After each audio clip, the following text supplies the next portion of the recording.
कर्पूरी ठाकुर और वीपी सिंह के बाद पिछड़ों और अति पिछड़ों के सर्वाधिक लोकप्रिय नेता के रूप में आज नीतीश कुमार उभरे हैं। 15 साल भारतीय जनता पार्टी के लोग रामधुनी कर रहे थे, वहां बैठ करके रामधुनी कर रहे थे सरकार में।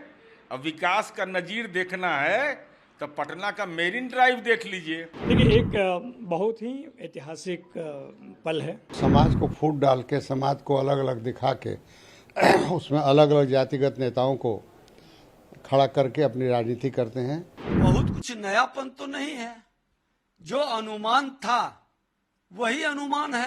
कर्पूरी ठाकुर और वीपी सिंह के बाद पिछड़ों और अति पिछड़ों के सर्वाधिक लोकप्रिय नेता के रूप में आज नीतीश कुमार उभरे हैं, जिन्होंने कई सौ वर्षों की गुलामी को तोड़ करके जातिगत जनगणना जनता के सामने रखी है।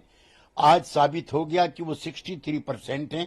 उसमें भी इन्होंने पिछड़ों और अति पिछड़ों का बंटवारा किया है, जो रोहिणी कमीशन नहीं कर पाया। हम आज के दिन नीतीश कुमार को सैल्यूट करते हैं और चाहते हैं कि पूरे देश में घूम घूम करके वो जनता को आंदोलित करें, ताकि हर राज्य को जातिगत जनगणना करानी पड़े। और ये अगले चुनाव के लिए एजेंडा भी तय हो गया है। 15 साल भारतीय जनता पार्टी के लोग रामधुनी कर रहे थे, वहां बैठ करके रामधुनी कर रहे थे सरकार में।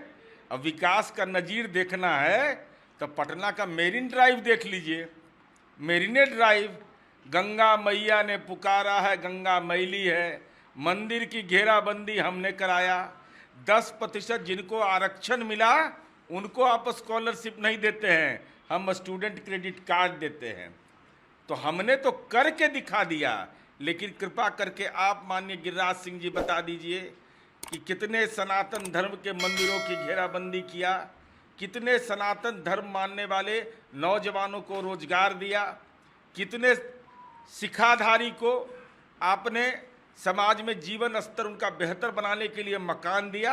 अरे जो किया सो हमने किया, आपने तो हमारा सब कुछ लूट लिया। इनके झूठ की कलई खुल रही है, इसलिए भाजपा बेचैन है। लेकिन देश भर में नीतीश कुमार जी ने नजीर कायम किया। देश में सामाजिक आर्थिक जनगणना कराना होगा और इसके खिलाफ देश में व्यापक गोलबंदी की जाएगी। देखिए, एक बहुत ही ऐतिहासिक पल है, और इसलिए है कि आधी आबादी, लगभग आधी आबादी, 52% मंडल कमीशन को अगर माना जाए तो उस आबादी के विषय में चिंताएं लगभग 6-7 दशक से चल रही थी। वो चाहे प्रथम पिछड़ा आयोग हो या द्वितीय पिछड़ा आयोग हो।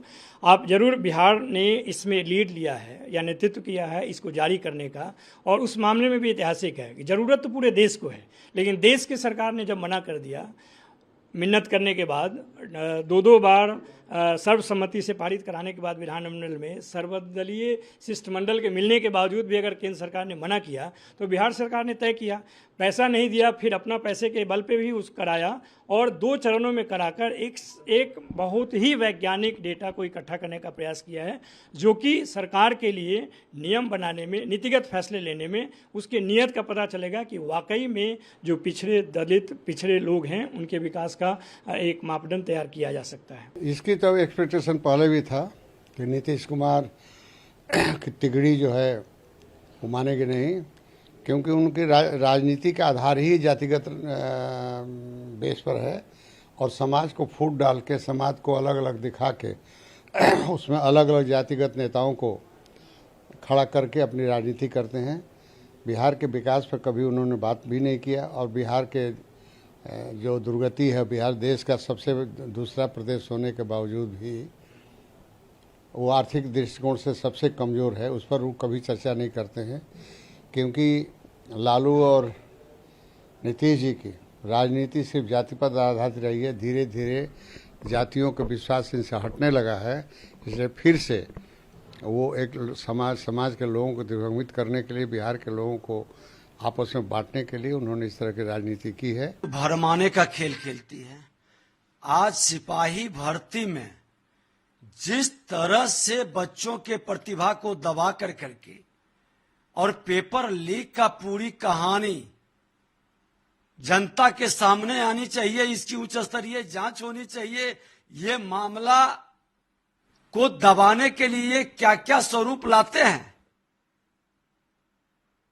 और आज इनका मामला पूरी तरह से करप्शन और भ्रष्टाचार का शिकार ये बड़े भाई छोटे भाई की मानसिकता है। देखिए, जातीय जनगणना का पूरा रिपोर्ट आएगा, अध्ययन के बाद मैं बताऊंगा। बहुत कुछ नयापन तो नहीं है, जो अनुमान था वही अनुमान है।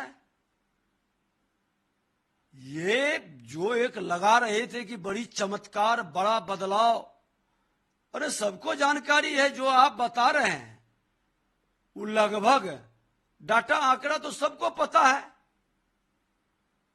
हाँ, कुछ जब आएगा अति पिछड़ा का या पिछड़ा का डिटेल एरिया वाइज, तब पता चलेगा कि गणना का सच्चाई